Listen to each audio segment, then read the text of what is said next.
What's up, YouTube subscribers? I just got out of seeing this movie at the El Capitan Theater. I want you to check this out firsthand. So check this out. We got some props. It's a compass. You gotta move pretty fast because there's traffic. That's the diary from the film. Check this out. Boom. Of course, I love that music, right? These are little costume models. This is Capitan Salazar's outfit. Javier Bardem's character. He's the villain of the story, I would say. Oh, it says right there. This is Jack Sparrow's outfit. It's awesome. Okay. We have Henry and Karina's outfits here. All right. Let's talk about this movie.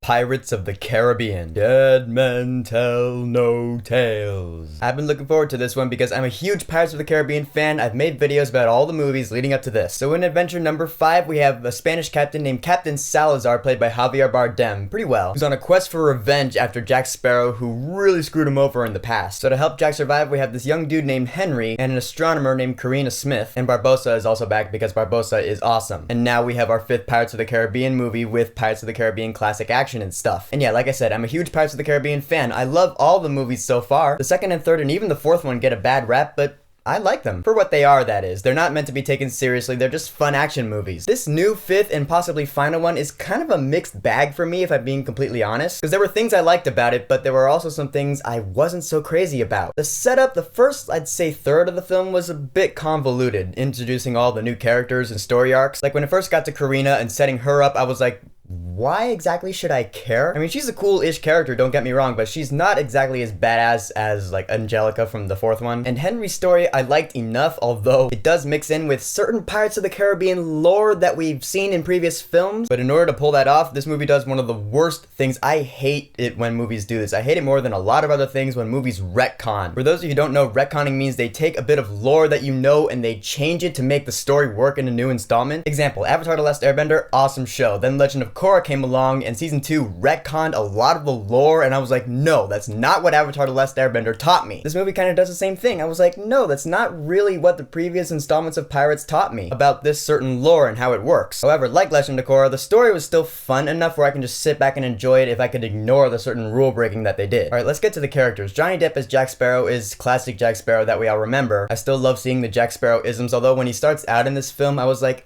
I don't know if I like the certain mannerisms that he's doing. First time you see him in this film, he's drunk as a skunk. And personally with me, I don't really like seeing characters when they're drunk, just like I don't like being drunk myself. Straight edge.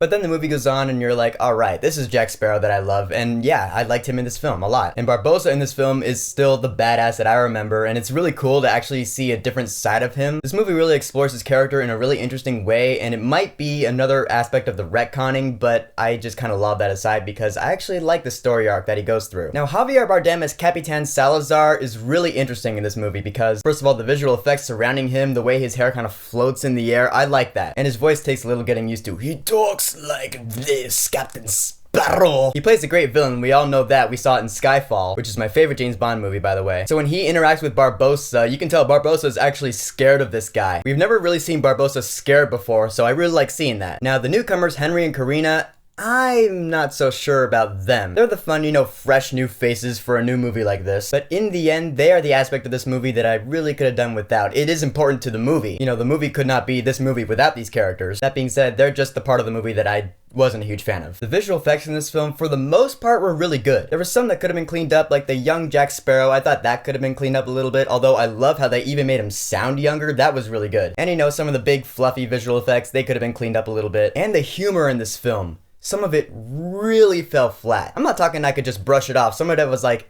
no, this is just awkward, and it's really killing the movie. There's one comedic scene in this film I straight up hated. I was like, I would rather see anything else right now. It's a really awkward scene. I couldn't stand it. However, towards the end of the film, like the middle and through the end, it really did a good job of focusing on what it wanted to do, and it did it really well. I was like, yes, this is the Pirates of the Caribbean movie I wanted to see. It delivered the feels, it delivered the great story arcs, it was less convoluted, it brought all the characters together and delivered a good story. Seeing it at the El Capitan, of course, the audience reaction was fantastic, and I was having myself a pretty damn good time for my birthday. 22, baby! And I will say, the music in this movie, Jeff Zanelli's score, was awesome. I love the fact that it brought back certain themes from past Pirates of the Caribbean movies, and when I heard them in this film and it matched what was happening on screen, I was like, yes, yes, triple yes. I'm getting that soundtrack because it's amazing. So in the end, Pirates of the Caribbean Dead Men Tell No Tales is an okay installment. It's probably my least favorite of all the Pirates of the Caribbean films because it is a mixed bag. It was kind of messy in the first third of it, and there were some aspects of it that I really didn't like, including some retconning, but it was fun enough where I could just sit back and enjoy some fun action, and there was some really good action. The good story arcs in this film are really good, and I really like the villain. I really like Capitan Salazar. This could very well be the last Pirates of the Caribbean movie, although it does kind of open up for a sequel. It does a thing where, like, if you want to explore what happens in that post-credits scene, you can make another movie out of that. But if they don't, it's totally fine. So despite all the flaws that I've listed for this film, in the end, I will still say, go see this movie while it's in theaters. Just bear in mind that if you're really attached to the lore, kind of put that aside so you can enjoy the movie for what it's worth. Plus, there is a special cameo in this film by one of my favorite musicians of all time. I've seen him live like 3 times. So that was really cool to see. So Pirates of the Caribbean Dead Men Tell No Tales. Have you seen it? What did you think about it? And who is your favorite character in all of Pirates of the Caribbean besides Jack Sparrow? Ooh. Whatever you think, go ahead and leave a comment. And